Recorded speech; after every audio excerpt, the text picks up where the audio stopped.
Bonjour à tous, heureux de vous retrouver avec les webinaires La Rochelle Technopole. J'ai le soleil en pleine figure, mais c'est pas très grave, vous voyez, il fait beau à La Rochelle. Donc aujourd'hui, pour redémarrer un petit peu ce petit cycle de webinaires, nous accueillons Annie Karmarek. Annie travaille assez régulièrement avec La Rochelle Technopole. On l'apprend sur des accompagnements en expertise, sur tout ce qui est marketing, commercial notamment. Et on lui a demandé effectivement de travailler sur deux webinaires, celui-ci, donc prospecter et vendre avec Link, j'arrive jamais à le dire, et un deuxième qu'on vous proposera la semaine prochaine, le jeudi 19 à 11 h, sur tout ce qui est en lien avec le growth hacking, c'est-à-dire comment aller chercher le plus de leads possible et les convertir pour en faire des clients.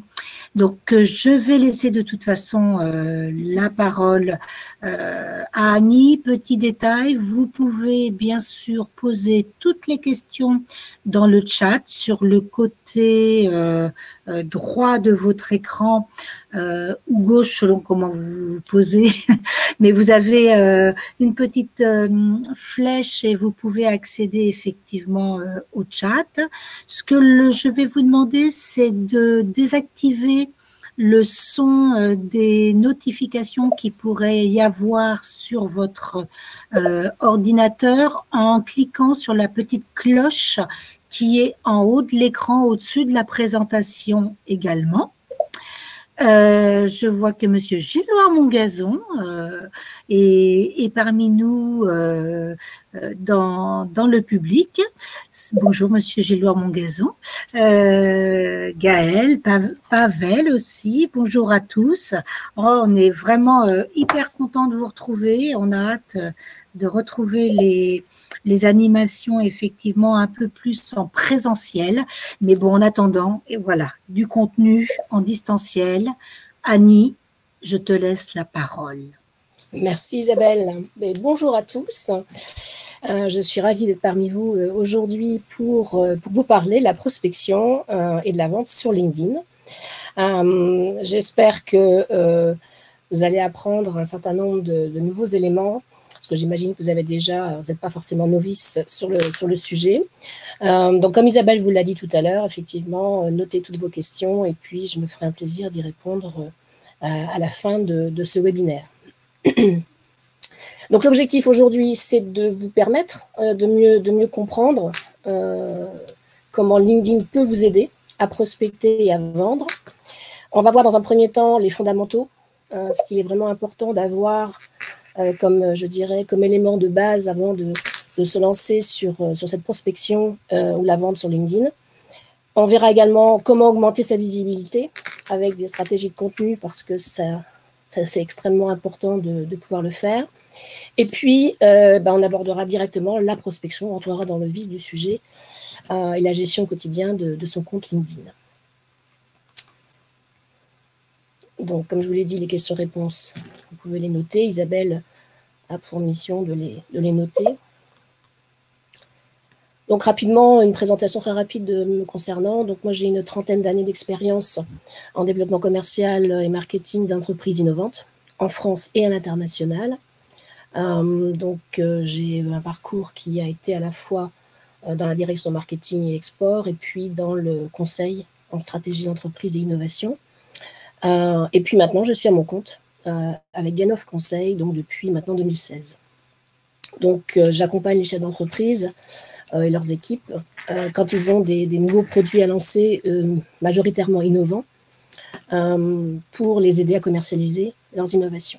Donc ça passe par des études de faisabilité et un certain nombre d'autres éléments pour pouvoir effectivement diminuer les risques au maximum et essayer de faire de leur projet un succès.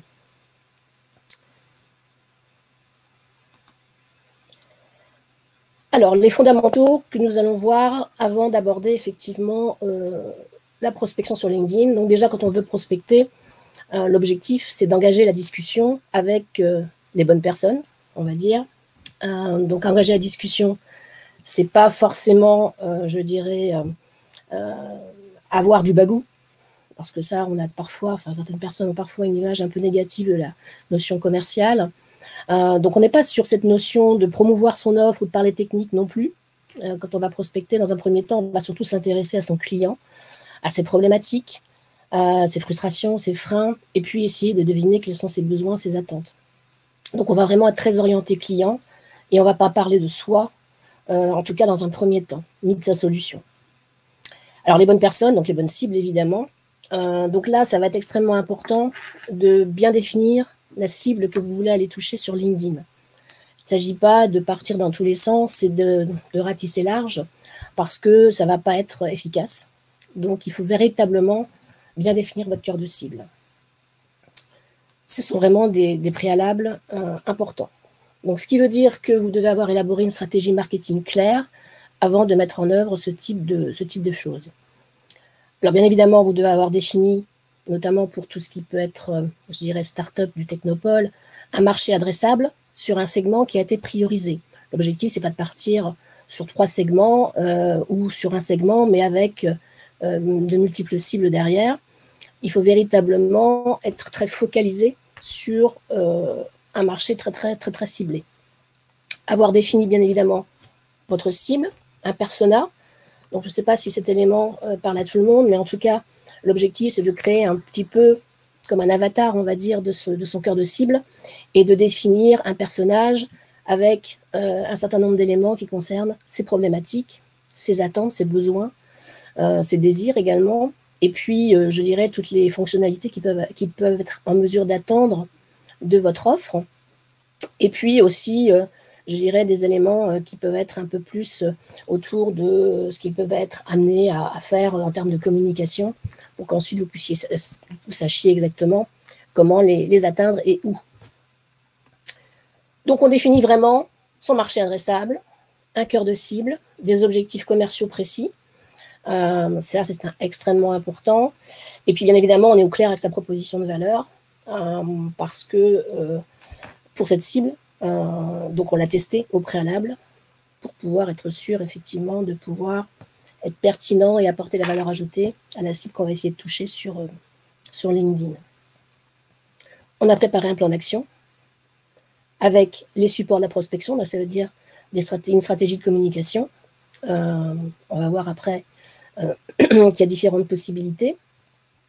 Et on va définir, bien évidemment, des indicateurs de suivi pour mesurer, je dirais, toutes nos actions, voir si elles sont pertinentes.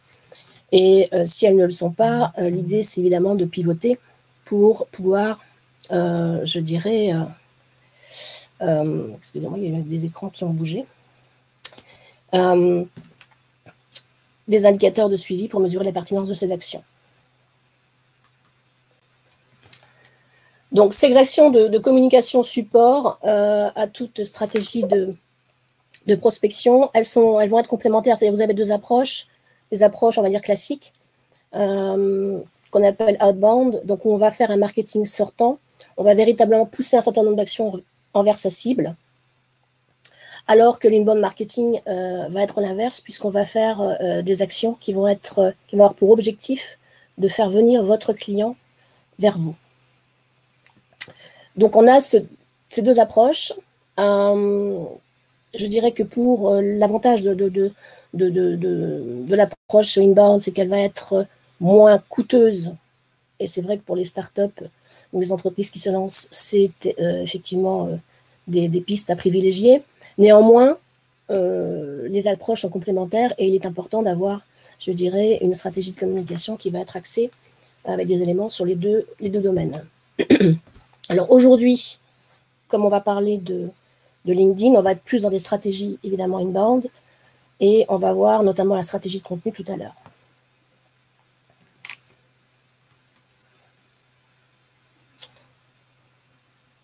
Oh, j'ai l'impression qu'il y a des slides qui ont sauté. Non. Bon. Alors une chose importante aussi, c'est qu'effectivement on a aujourd'hui les consommateurs qui ont évolué dans leur comportement, donc ça ne vous a pas échappé, on en fait partie d'ailleurs, on va bien extrêmement souvent sur les réseaux sociaux, on se renseigne avant d'acheter quelque chose, on fait des comparatifs. Donc en règle générale, on va chercher des informations sur Internet. En général, on sait aussi un peu mieux ce qu'on veut et pourquoi on le veut. Et c'est vrai que toutes les décisions d'achat qu'on va prendre pour, je dirais, différents types de produits ou services, on va au préalable se renseigner sur Internet. D'où l'importance, encore plus, d'être présent sur ce canal et de pouvoir y mettre un certain nombre d'éléments pour pouvoir être visible et qu'on puisse vous trouver facilement. Alors en B2B, LinkedIn, évidemment, est le réseau social de prédilection. Alors c'est vrai que pour vendre sur les réseaux sociaux, aujourd'hui, on va faire appel à différents types de techniques. Donc on en parlera la semaine prochaine de l'approche gros hacking qui sera un peu plus technique. Aujourd'hui, on va aborder quelques éléments mais, pour générer des leads, mais on le verra un peu plus en détail la semaine prochaine. Donc si vous avez des questions sur le sujet, je vous propose de revenir la semaine prochaine pour qu'on puisse aller plus loin dans cette démarche.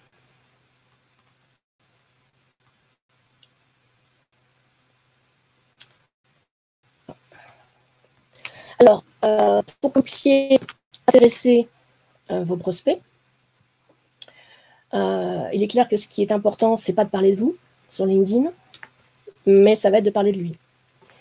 Ce qui est vrai dans toute démarche de prospection. On s'intéresse avant tout à sa cible, à ses problématiques, et on se met en position d'écoute active avec une écoute évidemment de ses problématiques, de ses besoins, et bien évidemment une reformulation pour être sûr de valider qu'on a bien compris sa problématique. On va lui apporter la valeur ajoutée. Alors on va voir comment tout à l'heure. Majoritairement par une stratégie de contenu, mais pas que. Et puis, bien évidemment, et c'est classique dans la démarche commerciale, la notion de service est extrêmement importante, mais il y a aussi cette notion d'empathie, de sympathie, et bien évidemment de bienveillance. Donc, on ne va pas sur LinkedIn chercher à vendre tout de suite. On va véritablement d'abord s'intéresser à sa cible, pas parler de soi ni de son offre. Ça, c'est important parce qu'il y a des gens qui vont tout de suite, dès qu'ils vont rentrer en contact avec quelqu'un sur LinkedIn, parler de leur offre. On ne parle pas de soi, on parle de sa cible. Ça, c'est vraiment ce qu'il faut retenir. Donc vous, il faut que vous soyez au clair avec votre stratégie, on est bien d'accord, avec des objectifs précis, idéalement chiffrés, un plan d'action, et puis, ce qui est très très important, c'est d'avoir de la rigueur, de la régularité sur LinkedIn. Si on fait des petites, je dirais, des petits posts de façon très, je dirais, ponctuelle, ça ne fonctionnera pas. Et il faut beaucoup de patience aussi pour que ça fonctionne. Donc, c'est une démarche qui est assez lente. Donc ça, il faut le prendre en compte. Et puis, bien évidemment, l'agilité. Bon, il en faut partout aujourd'hui, on va dire. C'est important de pouvoir pivoter. Une fois que vous avez vu que vous avez testé, tenté quelque chose, si ça ne fonctionne pas, bien évidemment, il faut revoir sa copie. Donc voilà, vraiment cette démarche itérative qui est vraie quand on lance un projet innovant, mais qu'il est aussi tout à fait en application d'une stratégie de communication. On teste, on mesure, c'est important de mesurer, et puis on pivote. Alors pourquoi LinkedIn? Pourquoi prospecter sur LinkedIn? Donc j'imagine dans l'assistance que vous êtes tous en B2B, puisque c'est un réseau social de professionnels. Alors ça ne veut pas dire qu'on ne puisse pas faire aussi un certain nombre de prospections sur Facebook, mais c'est véritablement plus sur LinkedIn que vous allez réussir à trouver des professionnels dans le monde industriel ou dans le service. Donc, quand même important de noter qu'au niveau mondial, c'est quand même 660 millions de membres. C'est quand même assez important. La moitié sont des utilisateurs actifs. Et il y a quand même plus de 30 millions d'entreprises au plan mondial qui sont inscrites sur LinkedIn. Et plus de 70% hors des USA. On aurait pu penser que c'était plus aux États-Unis, mais ce n'est pas le cas. Donc voilà pour l'intérêt de LinkedIn. En France, on est sur 19 millions de membres en 2020. On a presque, pas loin d'ailleurs maintenant, on approche presque des 20 millions. C'est quand même 63% de la population active, donc c'est énorme. Donc ça veut dire qu'en allant chercher des prospects sur LinkedIn, vous avez quand même sous la main, assez facilement, une base de prospection gratuite à porter. Donc ça, c'est vraiment important.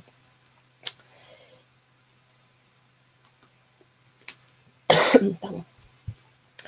Alors, le profil des utilisateurs de LinkedIn, donc 55% d'hommes, 44% de femmes, avec un âge moyen de 44 ans. Donc, on va trouver, on va voir un petit peu après les fonctions qu'on va retrouver, mais il y a une grande partie des utilisateurs qui sont des commerciaux, mais on trouve à peu près toutes les professions. Sur ce nombre d'utilisateurs, tout le monde ne publie pas, tout le monde n'est pas vraiment actif. On voit qu'il y a à peu près 130 000 publications par semaine qui sont en moyenne qui se font, donc c'est pas énorme si on le rapporte au nombre d'utilisateurs. Mais ça devient, depuis le confinement notamment, de plus en plus important. Alors les fonctions, des utilisateurs. Alors je ne sais pas si vous allez voir grand-chose parce que c'est un peu écrit petit. Mais celui où il y en a le plus, ce sont les commerciaux, les professions commerciales. Ensuite, on voit qu'il y a quand même un certain nombre de métiers, l'enseignement. Bon, il y a quand même pas mal de choses qui sont représentées. Et on a beaucoup de dirigeants qui sont inscrits sur LinkedIn. Donc, si vous avez un métier qui vous amène à être en contact avec un chef d'entreprise, ils y sont en règle générale. Alors, plus ou moins actifs, mais ils y sont. Donc, on peut les contacter. Donc, son intérêt à LinkedIn, base de données prospects gratuite, pratiquement actualisée en temps réel. Enfin, en tout cas, si elle n'est pas en temps réel, elle est quand même relativement à jour, puisque les gens, bien souvent, s'en servent aussi comme un petit peu d'un CV et ont tendance à mettre à jour quand ils changent de poste. On a aussi accès à un certain nombre d'informations sur son prospect, à travers son profil, et puis, bien évidemment, son fil d'actualité quand il en a un. Et autre possibilité, on peut automatiser, je dirais, notre prospection sur LinkedIn. On va voir comment tout à l'heure.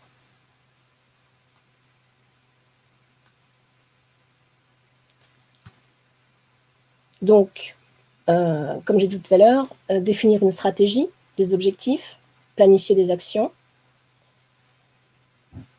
Ça, c'est la démarche préalable. Ensuite, vous allez devoir développer une audience. On ne peut pas faire du marketing relationnel si on n'a pas une stratégie de contenu. Ça va être beaucoup plus compliqué parce qu'il va falloir que vous montriez votre crédibilité, vous augmentiez aussi votre visibilité. Donc, la démarche de stratégie de contenu va être vraiment importante. Alors, vous allez pouvoir, grâce à LinkedIn, vous construire une base de données de contact, entrer en conversation avec ses prospects, donc relativement facilement par rapport à une démarche classique. C'est clair que les appels à froid par téléphone, c'est extrêmement complexe. Il y a très peu de retours, de réussite, hein, c'est moins d'1%. Alors qu'avec, je dirais, LinkedIn, on a quand même la possibilité de rentrer plus facilement en contact avec les gens à partir du moment où on n'a pas une démarche commerciale dès le départ. Donc, on va ensuite établir la conversation avec cette personne. Ça va prendre, il y a tout un processus. On va voir qu'il va falloir séquencer un certain nombre d'emails. Et puis ensuite, on va essayer de tenir un rendez-vous, puisque l'objectif de la prospection sur LinkedIn, ça va être de rentrer en contact ou physique, par le biais d'un rendez-vous en face à face ou par téléphone avec son prospect.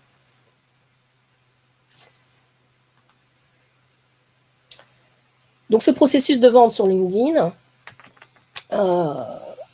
premièrement, c'est cibler, identifier son client, on va dire, idéal. Vraiment très important d'avoir une cible pas trop importante, hein, donc il faut vraiment qu'elle soit votre cœur de cible. Et vous allez avoir pour objectif de l'ajouter donc à vos contacts. Publier, deuxième élément du processus. Donc faire des publications avec votre marque, évidemment. Interagir. Donc là, on est vraiment dans une notion de relation avec ses contacts. de façon très conviviale, simple et avec un apport de valeur ajoutée. Avec ça, on va évidemment générer des bases de prospects et on va pouvoir, après, avec le processus qu'on va voir, obtenir des rendez-vous, avec certains d'entre eux en tout cas, pour se faire acheter ces produits ou ces services. Alors, première chose, hop là, je suis allée un peu vite. Le premier objectif que vous allez avoir, ça va être d'augmenter votre visibilité. Donc, la première chose, avoir un profil sur LinkedIn qui tient la route. Alors, je ne sais pas si certains d'entre vous ont vu le webinaire de Magali Thomas Lavielle au printemps dernier. En tout cas, elle a fait un webinaire que vous pouvez visionner au Technopole, où elle explique comment il faut améliorer son profil, parce que c'est une page de vente pour vous. Et elle s'adresse vraiment avant tout à vos prospects. Donc, il faut véritablement l'adapter en conséquence. Donc, ça suppose d'avoir une photo de profil je dirais, qui est correcte, dans le sens où elle doit vous montrer idéalement de face avec je dirais, une présentation d'affaires et souriante. Une bannière, vous pouvez rajouter effectivement une bannière, un titre et un URL personnalisé au niveau de votre profil, et puis une description de votre activité. Mais orientez-la client. Ne parlez pas que de vous et de votre CV. Mettez vraiment un résumé qui soit sur votre activité, qui présente votre activité avec des bénéfices clients. Et puis après, tous les autres éléments qu'on retrouve sur un profil classique. Alors, je ne vais pas trop détailler cette partie-là parce que Magali l'a très bien fait. Je vous invite vraiment à aller revoir son webinaire. Vous aurez vraiment toutes les informations sur le sujet. Donc voilà. Et alors surtout, une chose importante aussi, ne négligez pas les recommandations quand vous avez votre profil. Si vous n'en avez pas encore, essayez d'en obtenir de vos anciens collègues ou clients. Il est important d'en mettre en avant. Ça va donner confiance à vos prospects.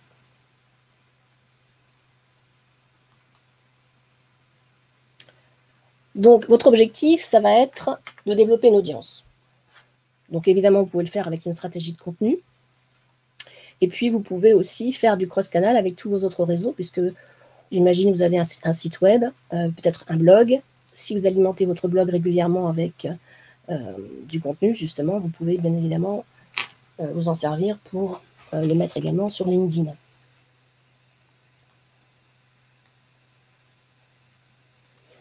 Alors, quand on parle de stratégie de contenu, on parle de contenu de valeur. Il ne s'agit pas de, comme certains on peut le voir sur les fils d'actualité, certaines personnes vont mettre des choses où ils parlent d'eux, parce qu'ils ont fait une conférence, ils ont fait quelque chose intéressant, certes, mais il faut toujours se poser la question, qu'est-ce que ma cible en face va percevoir de ça, et est-ce que ça va lui apporter quelque chose? Si ça ne lui apporte rien, ça n'a pas grand intérêt au final. Donc l'idée, c'est véritablement de définir des posts en réponse à des problématiques de vos clients, pour que justement ils soient intéressés pour lire ce que vous allez mettre à disposition. Donc vous pouvez mettre des articles, évidemment. Ça peut être également des études de cas. Ça pourrait être des vidéos. Il ne faut pas qu'elles soient trop longues. Ça peut être des podcasts, ça peut être des infographies. Enfin, en tout cas, l'idée, c'est de pouvoir faire un contenu qui va intéresser votre cœur de cible et qui va réellement, je dirais, lui faire voir que vous êtes un expert du domaine et qu'il a tout intérêt, effectivement, à vous contacter pour en savoir un petit peu plus sur vos services. Donc, vraiment, un contenu tourné vers ce client. Alors après, ça n'empêche pas que vous puissiez de temps en temps, effectivement, glisser des photos d'événements et mettre d'autres éléments comme des quiz, des jeux, des choses comme ça. On peut être créatif, ça n'empêche pas, mais il faut véritablement que ce soit à valeur ajoutée. Alors vous pouvez également faire ce qu'on appelle la curation. Donc on va aller sélectionner et partager des contenus qui existent déjà sur le web, que nous on juge pertinents, et on va effectivement les poster, on va les partager. Alors, l'idée, avec l'algorithme de LinkedIn, il ne faut pas non plus mettre trop de liens vers des sites extérieurs, parce que LinkedIn n'aime pas trop ça. Donc, en fait, à un moment, ça peut vous poser un petit souci. Donc, il ne faut pas en mettre de trop, hein, parce que ça va... Voilà. Alors, un élément intéressant, c'est que vous pouvez aussi mettre des hashtags sur LinkedIn. Quand vous faites des recherches, alors je vais vous montrer un petit peu plus loin à quoi ça ressemble, mais dans votre moteur de recherche LinkedIn, sur votre page, vous pouvez, grâce à un hashtag, mettre derrière soit un secteur d'activité, soit une problématique ou autre, et vous allez retrouver tous les contenus qui sont en rapport avec ce hashtag. Et puis, bien évidemment, quand vous publiez, vous pouvez rajouter à vos contenus des hashtags pour que ça puisse les catégoriser, qu'on puisse les lire plus facilement, parce qu'il y a des gens qui vont des fois chercher des contenus sur LinkedIn en faisant comme ça. Dans vos publications, il faut être régulier. C'est clair que si on n'a pas trop de temps et qu'on le fait de façon très, je dirais, très occasionnelle, on aura des soucis. Alors, il y a aussi, au niveau des publications, il est recommandé de faire ces publications plutôt le mardi, le jeudi et le mercredi. Pas trop tard le soir, et on évite le week-end parce que on ne va pas forcément être vu, puisqu'on s'adresse à un public de professionnels. Les gens ne vont pas forcément aller sur LinkedIn le week-end. Bon, maintenant, en termes, comme on est en période de confinement, c'est clair que c'est un petit peu différent. Tout le monde va plus sur les réseaux sociaux et donc publie de façon un peu plus importante. Donc, bon. Mais moi, je vous conseille plutôt de faire effectivement soit aux horaires soit le matin, soit le midi, soit en fin de journée, mais pas trop tard le soir, quoi.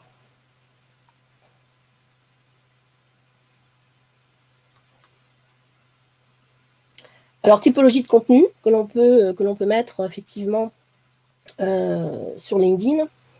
C'est vrai aussi sur d'autres réseaux d'ailleurs. Hein. On peut mettre alors, ce qui fonctionne plutôt bien, ce sont des checklists. Ça va être des conseils sur un domaine particulier ou une méthodologie. Ça va être des tutoriels. Ça peut être des infographies qui soient commentées. Donc tout ça, c'est intéressant. Les gens vont souvent les télécharger, les regarder, les lire. Et ça va aussi vous permettre d'être mieux référencé après sur Google. Vous pouvez aussi mettre des études que vous avez pu réaliser sur votre secteur d'activité, des chiffres. Alors après, pour la viralité, ce qui peut être intéressant, c'est de faire des articles qui éveillent chez votre cible une émotion, de manière à la faire réagir et que ça puisse effectivement générer du buzz. Donc ça marche relativement bien. Donc si vous avez un objectif de viralité, faites véritablement des articles qui vont faire réagir sur un plan émotionnel. Pour ensuite, un objectif qui serait de vous connecter avec des influenceurs, bien évidemment le storytelling va bien fonctionner, mais ça va être également des podcasts que vous allez pouvoir faire avec des clients par exemple, mais également des experts, et puis des interviews écrites, pourquoi pas. Donc tout ça, ça va intéresser les influenceurs, et par conséquent, vous allez augmenter votre visibilité par la suite. Alors si votre unique objectif, c'est vraiment de vendre, en général, c'est l'objectif final, mais en attendant, il faut véritablement que vous ayez des mots-clés qui vous présentent et qui soient pertinents pour décrire votre activité. Donc, pensez vraiment aux mots-clés que vous devez mettre sur votre profil. Et puis, des études de cas. Quand vous allez envoyer du contenu sur LinkedIn ou dans vos emails à vos prospects, pensez véritablement à ces études de cas qui vont permettre de voir effectivement comment vous avez résolu un problème. Et donc, ça va, je dirais, augmenter votre crédibilité.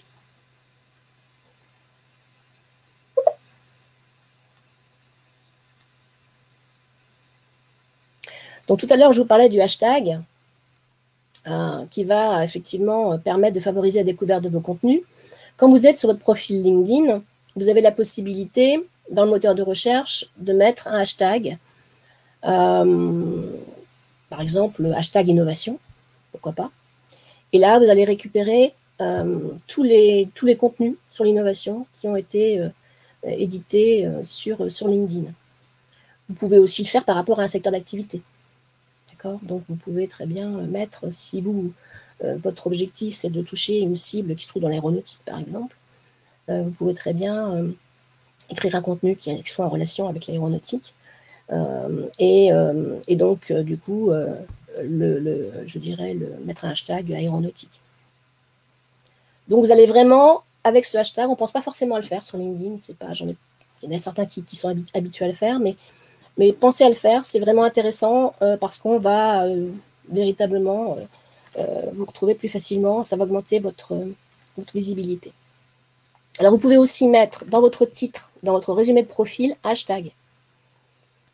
Donc voilà, ça ce sont des petites astuces.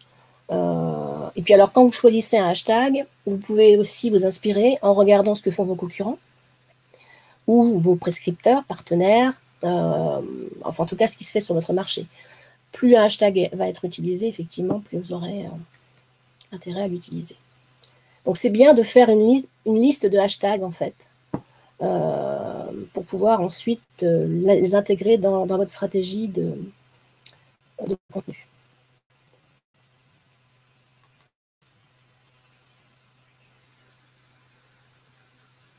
Par exemple, ici, on peut très bien construire une liste de hashtags par rapport à des entreprises, par rapport à une typologie ou à une fonction.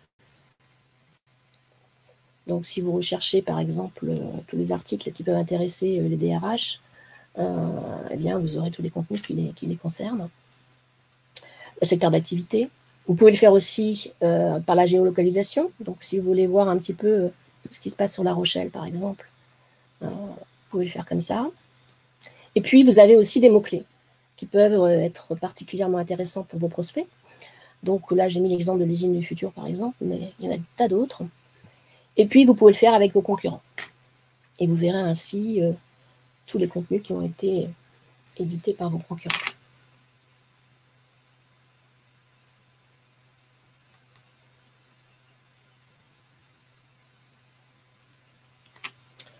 Donc, pour prospecter, vous allez pouvoir différencier en fait les hashtags que vous voulez suivre, je dirais des autres. Hein. Donc, il faut véritablement avoir une petite stratégie par rapport à ce type d'hashtag.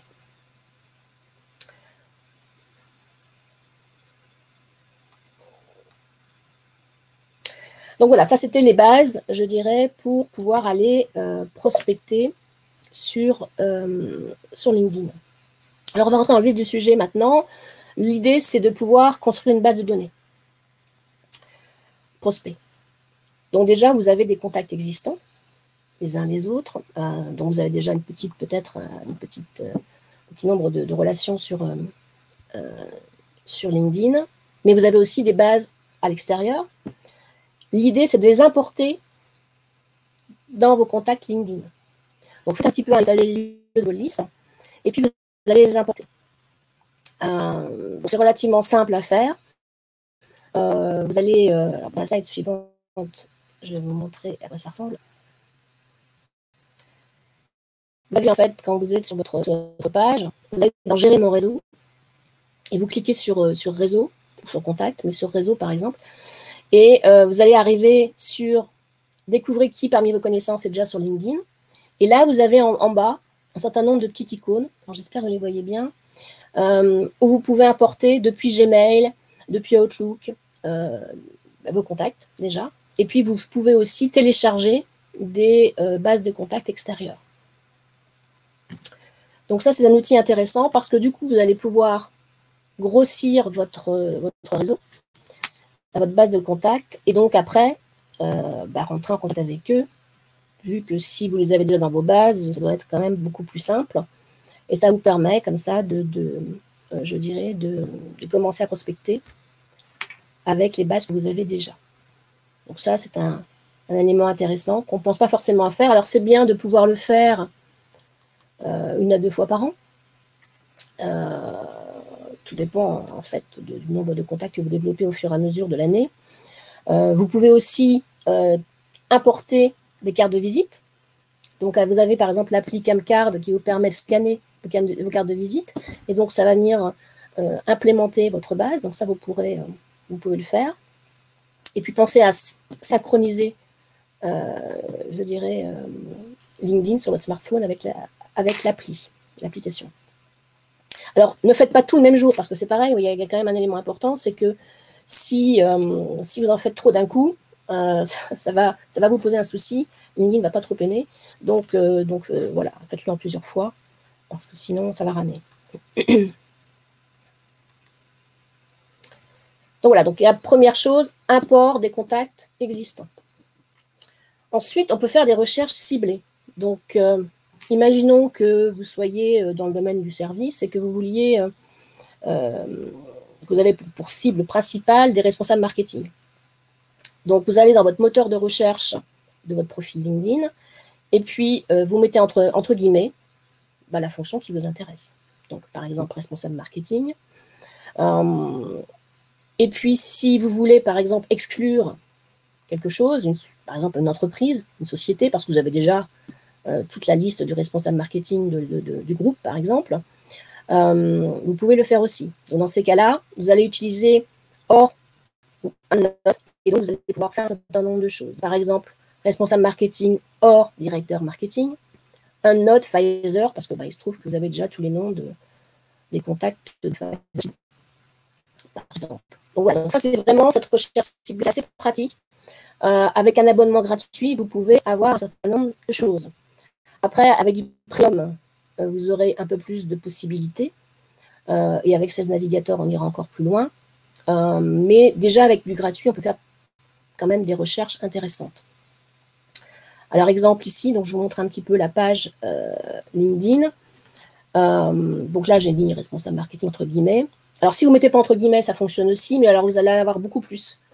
Parce que vous allez avoir à la fois tout ce qui va être responsable et tout ce qui va être marketing. Donc, du coup, ça va être un peu moins précis. Voilà, vous pouvez vraiment, en mettant entre guillemets, ce sera bien plus efficace. Alors, vous voyez ici, en haut, dans le bandeau, on a beaucoup de filtres. Donc, on peut rechercher en fonction de la fonction, mais aussi du lieu, du type d'entreprise. Il y a véritablement pas mal de possibilités quand même. Alors, sur la page suivante, je ne sais pas si vous le voyez bien, mais on peut aller chercher les contacts de 2e et 3e niveau. Alors, moi, j'ai un abonnement premium, donc j'ai un petit peu plus d'éléments que du gratuit, mais vous pouvez quand même déjà faire pas mal de choses. On peut choisir le pays, la zone, la région. On peut aller chercher des entreprises. Et puis, on peut affiner quand même avec un certain nombre d'éléments. Donc ça, c'est gratuit. Donc, on peut quand même faire pas mal de choses déjà pour aller implémenter sa base de prospection. Alors, Sales Navigator, c'est quand on a un service commercial qui est développé, qui existe déjà avec un certain nombre de personnes, c'est intéressant de l'avoir parce que ça vous permet de faire beaucoup plus de choses. Vous allez pouvoir, notamment en termes de filtration, aller plus loin sur la taille de l'entreprise, sur les niveaux hiérarchiques, les changements de poste dans l'entreprise. Bon, on aura quand même beaucoup plus de possibilités. Et on verra aussi tous les profils complets au niveau du 3e niveau, ce qui n'est pas le cas en premium. Autre avantage avec Sales Navigator, c'est que vous avez un outil qui s'appelle Lead Builder, qui va vous aider à construire vos listes de prospects. On n'a pas ça sur Premium. Donc, si véritablement vous êtes dans une démarche commerciale, c'est intéressant de prendre Sales Navigator. Alors, si vous êtes débutant sur la prospection sur LinkedIn, attendez un peu. Mais si effectivement vous souhaitez vraiment vous développer, et avoir des grosses bases de prospects, il faudra un moment passer par Sales Navigator. Alors, vous pouvez le prendre en forfait mensuel, une fois, pour tester. Et là, vous faites, je dirais sur moi, votre prospection. Et puis, sinon, vous prenez effectivement un abonnement annuel. Mais on est quand même sur des coûts qui sont un peu plus importants, puisque sur un mois, on va être à peu près à 61, 62, enfin 62 euros. Mais sur des abonnements annuels, ça monte extrêmement vite, hein, puisque vous avez ici les tarifs, on est à plus de 700 euros. Donc, c'est déjà un petit budget. Donc, les startups, au départ, c'est pas forcément évident.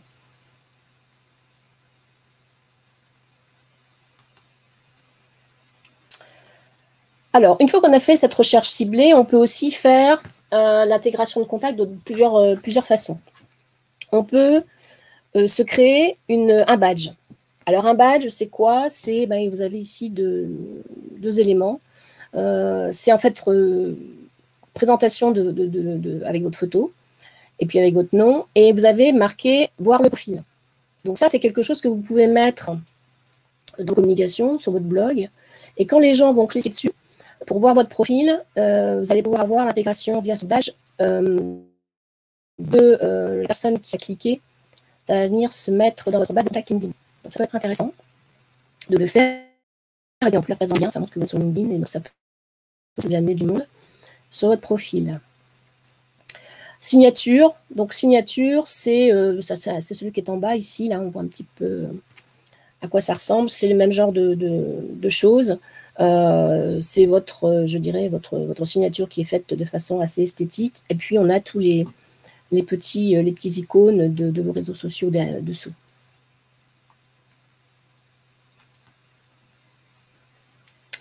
Alors, pour aller chercher aussi générer des prospects, vous allez pouvoir utiliser la notion de groupe. Donc, sur votre profil LinkedIn, vous avez des groupes thématiques que vous pouvez rejoindre. Alors, l'idée, c'est que vous ne rejoigniez pas forcément des groupes qui vous intéressent, vous, par rapport à votre métier, mais que vous le fassiez plutôt par rapport à vos clients, à votre cible. Dans quel groupe sont vos clients? Et là, ce sont ces groupes-là qu'il est intéressant d'intégrer. Parce que ça vous permettra de commencer à interagir avec des prospects au sein de ce groupe. Et vous avez en plus la possibilité d'en contacter certains d'entre eux, 15 par mois, sans passer par un email. Donc, du coup, ça va venir, je dirais, impacter votre abonnement Premium, par exemple, ou Sales Navigator. Donc, ça va être du gratuit. Donc, le fait d'être dans un groupe vous permet quand même de rentrer en contact avec 15 personnes qui peuvent être extrêmement ciblées et intéressantes pour vous. Donc, pensez à intégrer des groupes chez vos clients, quoi, dans les secteurs où ils sont. Donc ça, on l'utilise peut-être pas suffisamment et c'est un gros vivier de prospection. Alors, vous pouvez encore ajouter des contacts avec LinkedIn, évidemment en utilisant les demandes de connexion qu'on vous fait. Donc ça paraît logique. Alors, ne répondez pas oui à tout le monde parce que c'est pareil, vous pouvez ouvrir la porte à vos concurrents. Donc, il s'agit de regarder, pas de cliquer systématiquement oui, j'accepte, oui, j'accepte. Il faut regarder un petit peu qui est-ce qui vient vers vous et pourquoi. Parce qu'après, vos concurrents vont venir sur votre profil et ils vont diffuser du fil d'actualité. Donc, si je fais la promotion du même service que vous, ça peut être gênant. Donc, pensez-y. Vos demandes de rendez-vous, alors il y a quelque chose qui peut être intéressant, c'est que quand vous rencontrez, vous êtes sur, je sais pas, un salon, une conférence, vous faites du réseautage, et puis vous avez quelqu'un qui vous dit, tiens, ce serait bien qu'on prenne un rendez-vous pour pouvoir effectivement parler un peu plus d'un projet. Bien, plutôt que d'envoyer un mail classique pour prendre un rendez-vous, vous pouvez très bien passer par LinkedIn. Ce qui fait que du coup, vous pouvez en même temps demander une invitation pour qu'il soit dans votre base de contact, qui rentre dans votre réseau.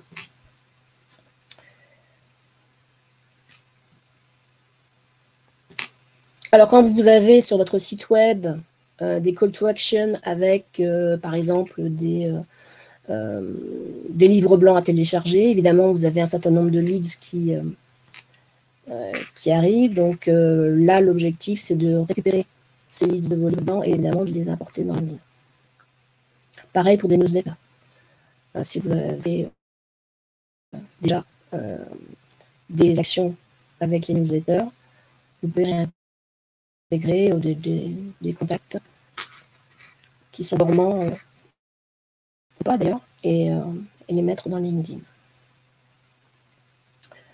Alors un élément intéressant à savoir, c'est que quand vous allez importer des fichiers, il faut le faire avec des fichiers CSV. Par contre, ça ne va pas être le point virgule qui va être en séparateur, c'est la virgule. Ça, c'est juste une petite astuce. Et n'apportez pas trop de contacts d'un coup, parce que sinon, ça va planter. Les imports massifs, c'est toujours un peu risqué, donc faites-le en plusieurs fois.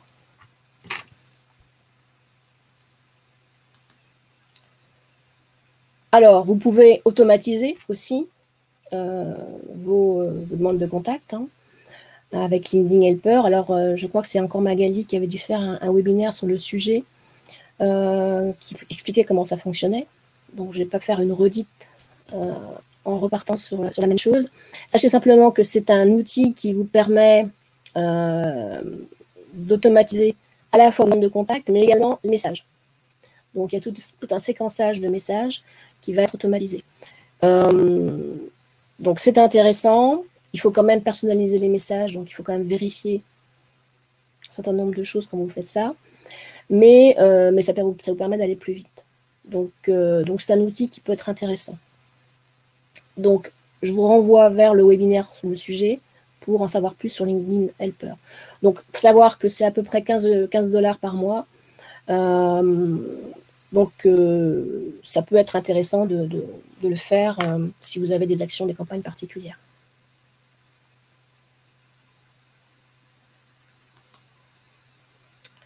Voilà, donc ça c'est le processus avec LinkedIn Helper. Donc effectivement, vous allez inviter quelqu'un à entrer en contact avec vous. Et puis vous allez avoir toutes les notions de suivi avec les emails qui vont se faire. Et puis vous pouvez automatiser un certain nombre de messages.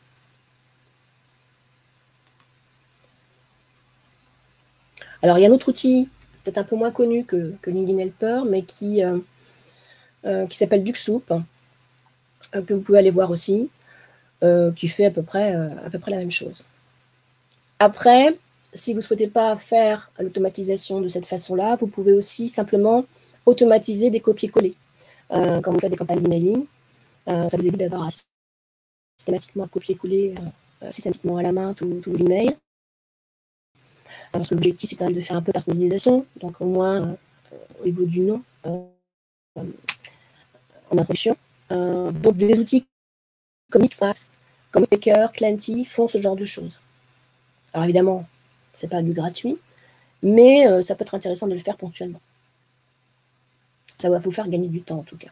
Donc après, voilà, faut vous évaluer si ça vaut le coup ou pas.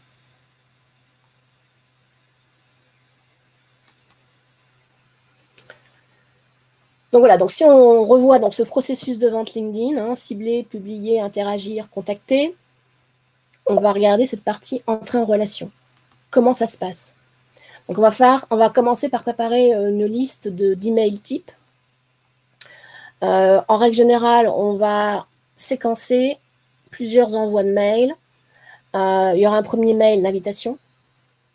D'accord? On va demander à la personne si elle accepte de rentrer dans notre réseau. Essayez de trouver un point commun avec elle quand vous faites l'email d'invitation. Ne voyez pas quelque chose de trop basique. Un email de remerciement, bien sûr. Et puis des emails de relance. Et dans ces emails de relance, vous allez rajouter des contenus de manière à intéresser votre cible, à lui apporter de la valeur ajoutée et qu'elle ait envie de continuer à avoir une relation avec vous. Avec un objectif final qui sera d'avoir un rendez-vous, évidemment. Et donc là, vous pouvez aussi intégrer un calendrier en ligne pour vos prises de rendez-vous, ce qui vous évite de perdre beaucoup de temps, parce que ce n'est pas toujours évident, surtout quand on a plusieurs prospects, de pouvoir définir des dates de rendez-vous. Donc avec Calendly, qui est un outil, mais il y en a d'autres, vous pouvez effectivement faciliter cette prise de rendez-vous.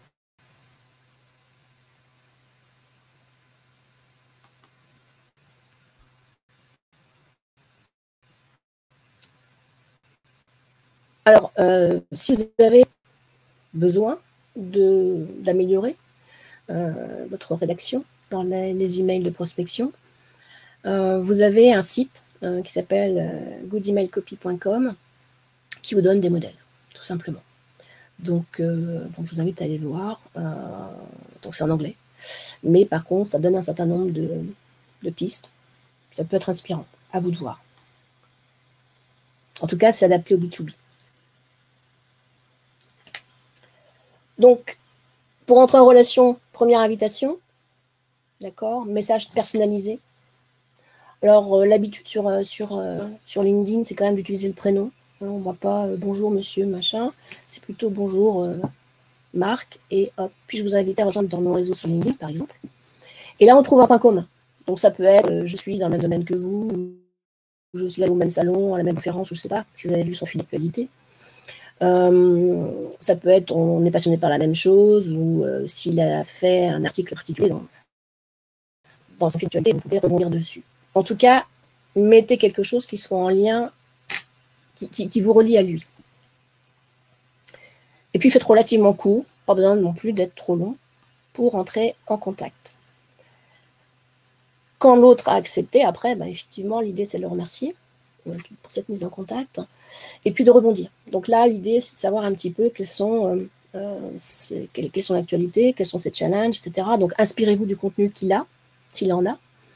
Et sinon, je dirais, essayez de vous renseigner sur lui pour avoir des pistes. Et rajoutez du contenu. L'idée, c'est que vous glissiez dans votre mail, à ce moment-là, un contenu à valeur ajoutée. Sur une problématique qu'il peut avoir, sur un sujet d'actualité dans son domaine d'activité.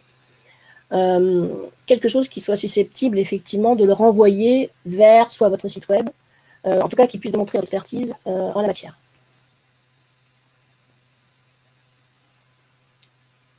Alors, vous avez différentes possibilités aussi de voir après si il a ouvert sur votre site, par exemple, des liens, donc avec Bitly notamment, et puis Google URL Generator.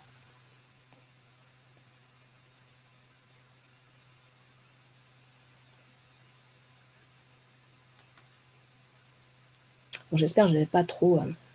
je vois le temps qui passe, alors je me suis de me dépêcher un peu. Voilà, donc vous avez tout un séquençage, en tout cas, d'emails que vous devez faire pour pouvoir, effectivement, arriver à un rendez-vous. Donc, ce qu'il faut retenir, c'est que dans ces séquençages d'emails, on ne cherche pas à vendre tout de suite. On s'intéresse avant tout à son client et on essaye de lui parler de sa problématique. Après, on parle de sa solution, mais on y va doucement. Donc, il faut vraiment pas chercher à aller trop vite, sinon ça ne va pas fonctionner.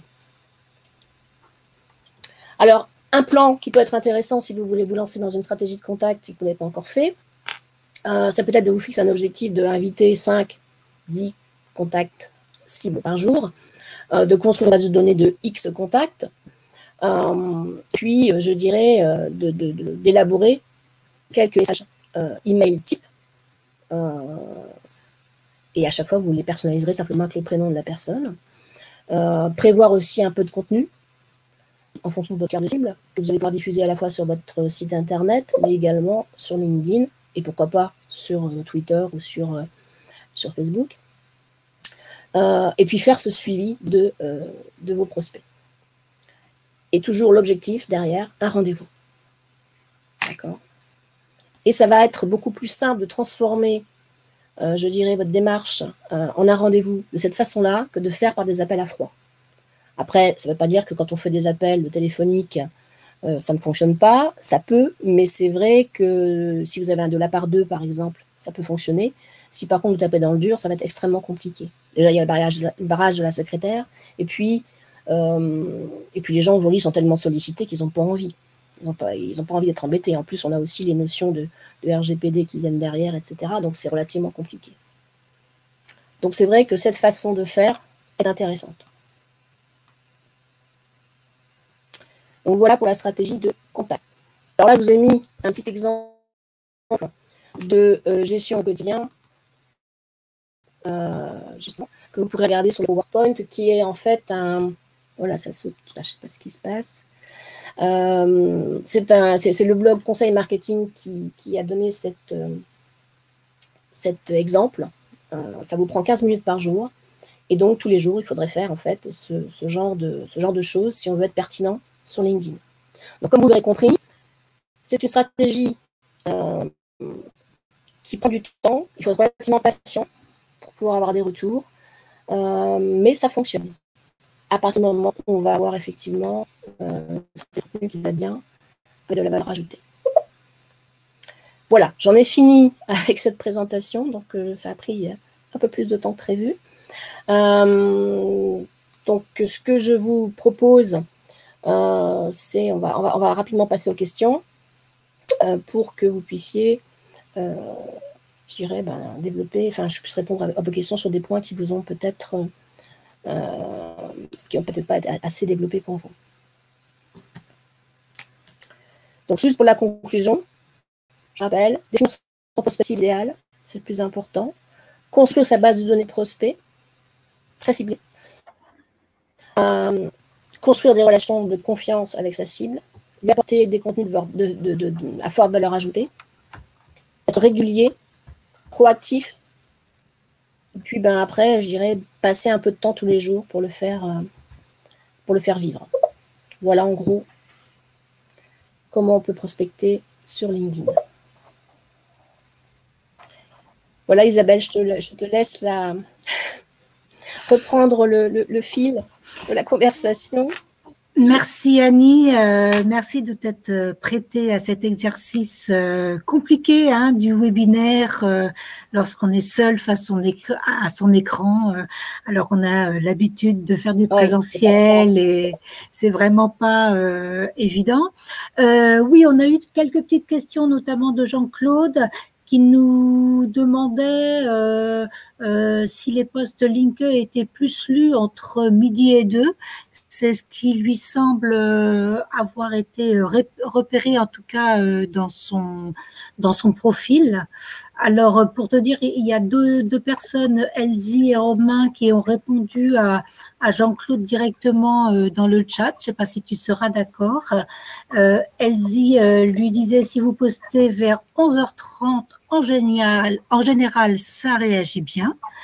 Et Romain, pour la prospection, privilégiez les envois de messages le mardi matin entre 8h30 et 10h sur vos comptes clés. Donc voilà des conseils.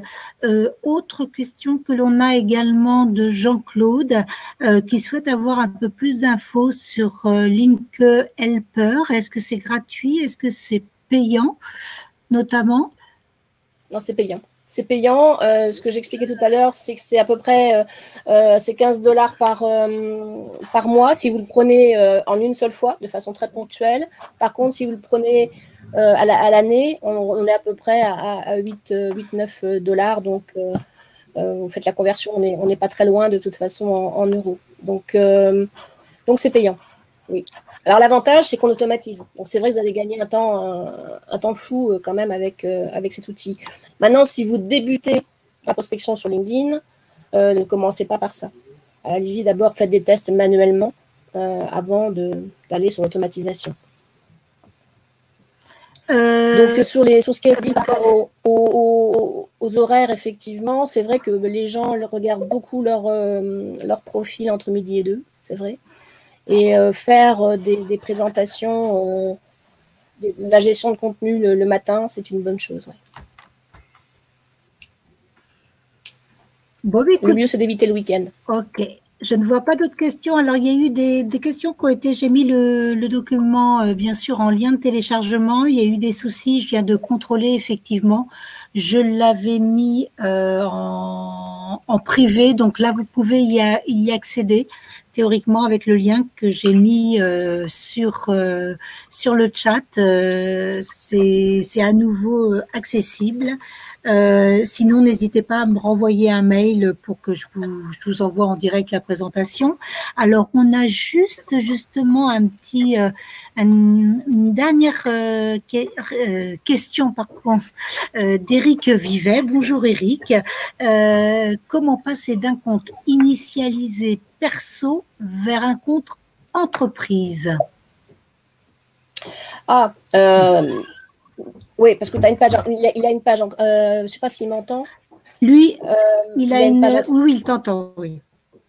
Donc, tu as une page entreprise, c'est ça? Non, ce qu'il veut, a priori, c'est de passer d'un compte personnalisé, enfin, un compte au départ qu'il avait en perso, il voudrait le transformer en compte entreprise. Il crée une page entreprise sur son compte? Sur son profil? Directement à partir de son profil perso? Oui, oui. Oui, absolument. Sur la barre, sur le côté de son profil, c'est marqué justement qu'il peut accéder pour créer une page entreprise. Attends, je vais essayer de me connecter sur mon profil.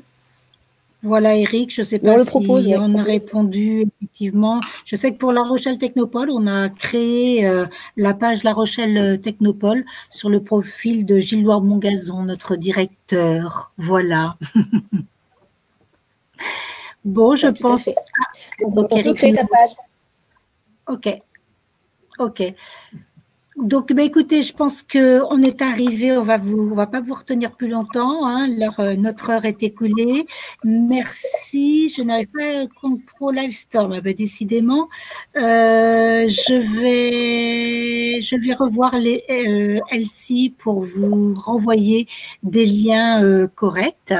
Bon, merci à tous. Rendez-vous donc la semaine prochaine, jeudi, sur stratégie de growth hacking. On vous espère nombreux et d'ici là, on vous souhaite un super week-end. Au revoir, Annie. Oui, merci à tous. Merci, au revoir.